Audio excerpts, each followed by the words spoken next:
Prime Minister currently meeting with industry leaders to deliberate on the recent developments in the global economic scenario and also opportunities it could possibly present for India. Now, this is his second meeting with representatives of industry associations and is being held at a time that markets around the globe are turbulent due to a slowing Chinese economy. Well, let's go across to Shweta, who's tracking this meeting currently. And Shweta, we can see the who's who of Indian industry there, and they must be having a lot of issues they want to talk to the Prime Minister about, not just the global scenario, but also all the changes and reforms that had been promised.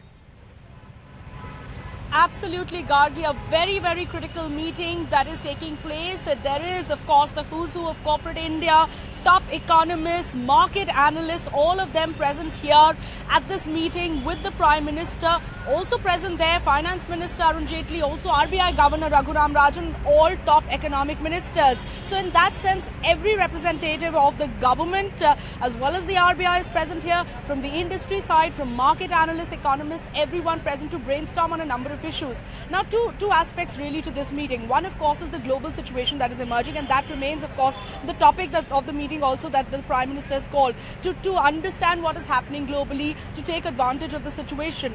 This is a time when China's slowdown has really spooked markets around the globe.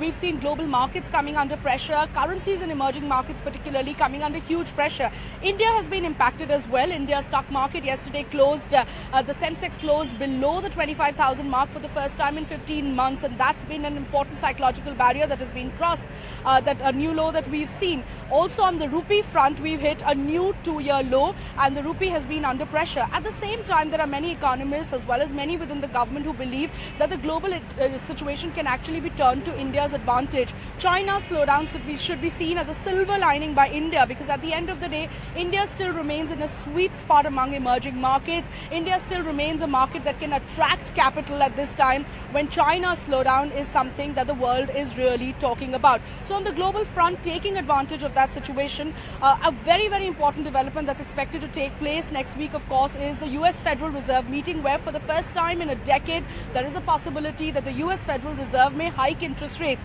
Now, what will that do to capital that is coming into emerging markets like India? Will we see a flight of capital out of countries like India? How does India deal with a situation like that? So when you've got the RBI governor, when you've got the finance minister, the prime minister, top economists, all of them debating these issues, India can well prepare a strategy to deal with such global developments. On the domestic front, however, Gargi, there are again a number of issues at stake.